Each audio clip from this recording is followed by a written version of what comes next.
Science का part 2 लेकर आ गए हैं। अगर पार्ट 1 नहीं देखें तो लिंक डिस्क्रिप्शन में, वहां से देख सकते हैं और पीडीएफ भी डाउनलोड कर सकते हैं। साथ ही इस क्लास का ही पीडीएफ आपको मिल जाएगा। ठीक है, तो चलिए यहाँ पे आपको बता दें कि जो पहला प्रश्न है, वायुमंडल में प्रकाश के किस वर्ण का प्रकीर्णन अधिक होता है। वर्ण माने रंग होता है, यानी किस रंग का प्रकीर्णन अधिक होता है। प्रकीर्णन मतलब होता है कि फैलाव, कौन रंग है जो सबसे अधिक फैलता है। ठीक है, तो इसका राइट आंसर बिल्कुल 20 सही हो जाएगा, नीला या बैंगनी। ठीक है, नीला या बैंगनी सबसे अधिक फैलता है। चलिए अगला प्रश्न की ओर, कि निम्नलिखित में कौन नेत्र का रंगीन भाग होता है। यहाँ पे आपको बताना है कि कौन है जो नेत्र का रंगीन भाग है।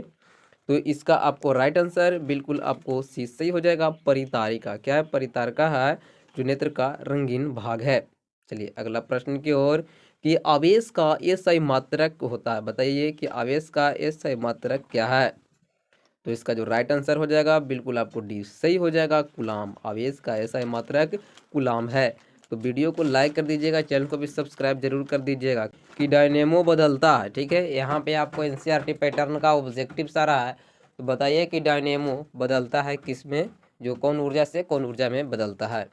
तो इसका राइट आंसर बिल्कुल ए सही हो जाएगा, यांत्रिक ऊर्जा को विद्युत ऊर्जा में बदलता है डायनेमो। इसलिए राइट आंसर बिल्कुल ये सही हो जाएगा। अगला प्रश्न की ओर चलते हैं, कि तरंगदैर्घ्य को समानता व्यक्त किया जाता है। बताइए तरंगदैर्घ्य को समानता किस रूप में व्यक्त किया जाता है, यानी कि उसको किस नाम से जाना जाता है, जिसका यूनिट होता है। ठीक है, तो इसका राइट आंसर बिल्कुल आपको डी सही हो जाएगा, एंगास्ट्रम। क्या हो जाएगा, एंगास्ट्रम। चलिए अगला प्रश्न है कि विद्युत मोटर बदलता है। बताइए जो विद्युत मोटर है वो किस ऊर्जा को किस ऊर्जा में बदलता है। तो आपको बता दें जो विद्युत मोटर है वो विद्युत ऊर्जा को यांत्रिक ऊर्जा में बदल देता है। इसलिए राइट आंसर बिल्कुल बी आपका सही हो जाएगा। ठीक है, चलिए अगला प्रश्न की ओर, कि दीर्घ दृष्टि दोष का उपचार किस लेंस के द्वारा होता है। यानी कि दीर्घ दृष्टि दोष जिन व्यक्ति का होता है उनको ठीक करने के लिए उनके चश्मे में कौन सा लेंस का प्रयोग होता है।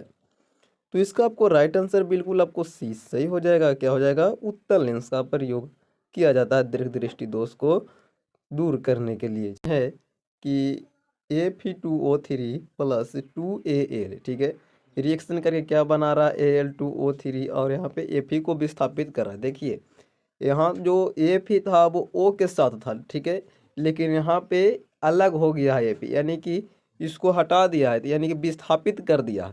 तो इस क्या हो जाएगा, इसका राइट आंसर बिल्कुल आपको डी सही हो जाएगा, विस्थापन अभिक्रिया। विस्थापित कर दिया है किसको, लोहा को कर दिया। चलिए अगला प्रश्न की ओर चलते हैं, कि पुतली के साइज को कौन नियंत्रित करता है। बताइए पुतली के साइज को कौन नियंत्रित करता है। तो इसका राइट आंसर बिल्कुल बी सही हो जाएगा, परितारिका। पुतली के साइज को परितारिका नियंत्रित करता है। अगला प्रश्न की ओर चलते हैं, किसी कोलाइडी विलयन में निलंबित कणों से प्रकाश के प्रकीर्णन को क्या कहा जाता है। तो जहाँ भी आपको रह जाए कोलाइडी विलयन, तो और आपको ऑप्शन में रह जाएगा आपका टिंडल प्रभाव, तो आप टिंडल प्रभाव मार दीजिएगा, कोलाइडी विलयन रहेगा तो। ठीक है, चलिए अगला प्रश्न की ओर, कि कौन अंतःस्रावी और बाह्यस्रावी ग्रंथि जैसा कार्य नहीं करता। यहाँ पे ध्यान दीजिएगा, कौन जो है अंतःस्रावी और बाह्यस्रावी ग्रंथि जैसा कार्य नहीं करता है, आपको बताना है। ध्यान से क्वेश्चन को पढ़िएगा एग्जाम में अपना। तो इसका राइट आंसर बिल्कुल आपको बी से हो जाएगा, पीयूष ग्रंथि है। क्या है, पीयूष ग्रंथि ऐसा है जो अंतःस्रावी और बाह्यस्रावी ग्रंथि जैसा कार्य नहीं करता है। चलिए अगला प्रश्न की ओर, कि निम्न में से कौन सा अंग संवेदी ग्राही नहीं है। ध्यान से, संवेदी ग्राही नहीं है, ध्यान से देखिएगा। तो इसका क्या हो जाएगा राइट आंसर, इसका राइट आंसर आपको बिल्कुल आपको डी सही हो जाएगा, दिमाग। क्या हो जाएगा, दिमाग है जो संवेदी ग्राही नहीं है। ठीक है, चलिए अगला प्रश्न की ओर, समजात अंगों का उदाहरण इसमें बताना है। कई बार पूछा गया है, हर परीक्षा में प्रश्न पूछता है कि समजात अंगों का उदाहरण क्या है, और सेम ऑप्शन और सेम आंसर होगा इसका। तो क्या होगा, इसका राइट आंसर बिल्कुल ये सही हो जाएगा, हमारे हाथ और कुत्ते के अग्रपाद। ठीक है, चलिए अगला प्रश्न की ओर, कि कौन सा अभिलक्षण वंशागत नहीं है। इसमें आपको बताना है कौन सा अभिलक्षण है जो वंशागत नहीं है। तो इसका राइट आंसर बिल्कुल सी सही हो जाएगा, शरीर का आकार जो वंशागत नहीं है। ठीक है, तो चमड़ी का रंग, आँख का रंग और बाल की प्रकृति, ये क्या है, वंशागत।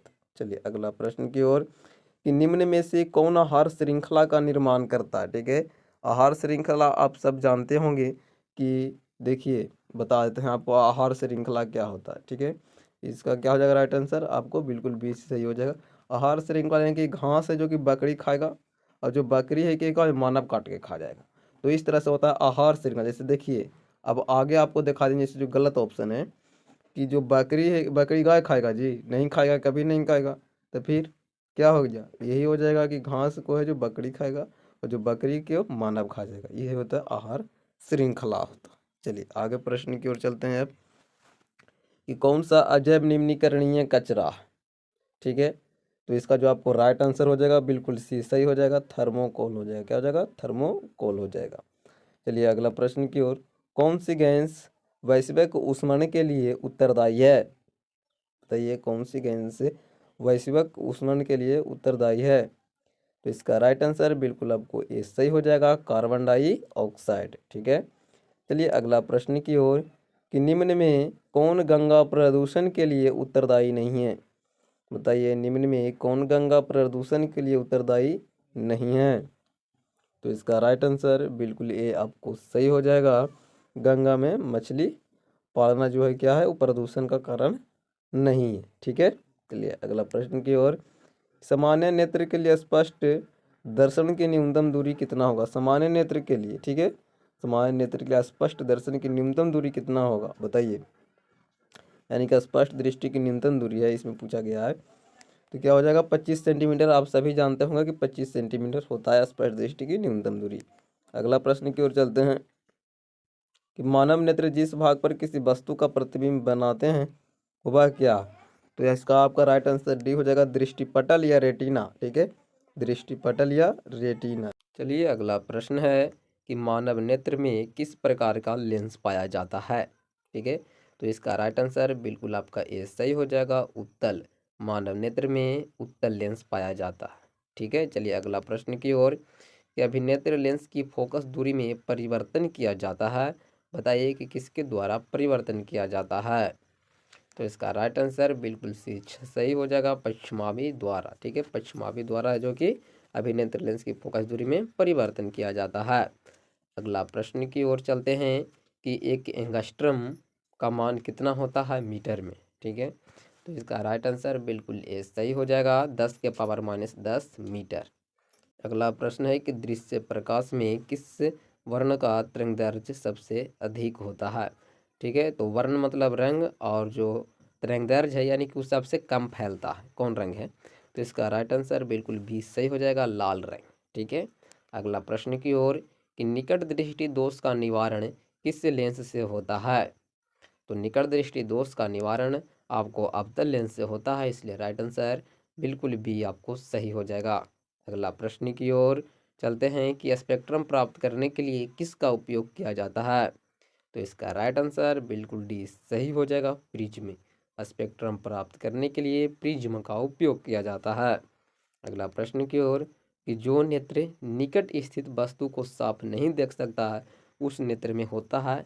इस प्रश्न को आराम से समझिए कि निकट रखे वस्तु को नहीं देख सकता यानी कि वो दूर के देख सकता है। तो दूर के देख सकता है तो दूरदृष्टि दोष हो जाएगा, राइट आंसर बिल्कुल ये सही हो जाएगा। ठीक है, चलिए अगला प्रश्न की ओर, श्वेत प्रकाश कितने रंगों के मेल से बनता है। ठीक है, जो श्वेत प्रकाश है वो 7 रंगों के मेल से बनता है। ठीक है, बहुत भी व्यापक प्रश्न है।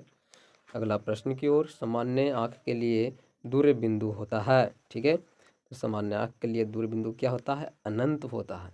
तो इसलिए राइट आंसर क्या हो जाएगा, बिल्कुल डी आपका सही हो जाएगा।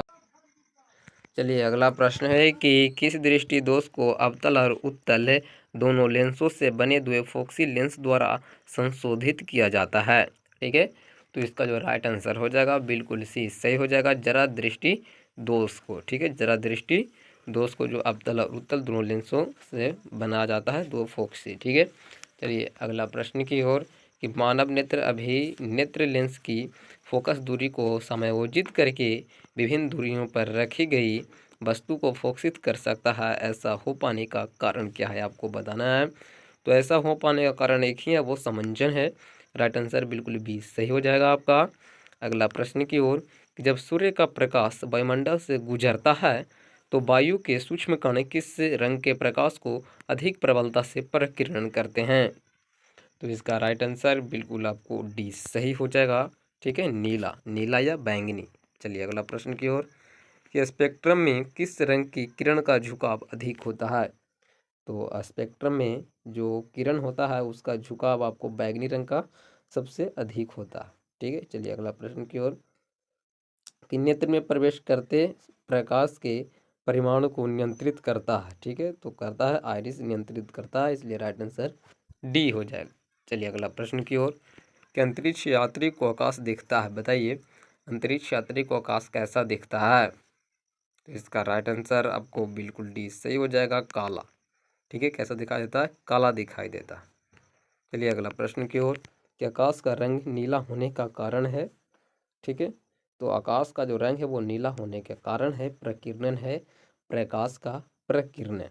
ठीक है, इसका राइट आंसर सी हो जाएगा। अगला प्रश्न है, नेत्र में प्रवेश करने वाली प्रकाश से किरणों का अधिकांश परावर्तन होता है, कहाँ पे होता है अपवर्तन, ये आपको बताना है। इसका राइट आंसर आपको बिल्कुल सी सही हो जाएगा, कॉर्निया के बाहरी पृष्ठ पर। ठीक है, चलिए अगला प्रश्न की ओर, प्रकाश के किस रंग का प्रकीर्णन सबसे कम होता है? प्रकाश के जो किस रंग का प्रकीर्णन सबसे कौन रंग है जो कि कम फैलता है?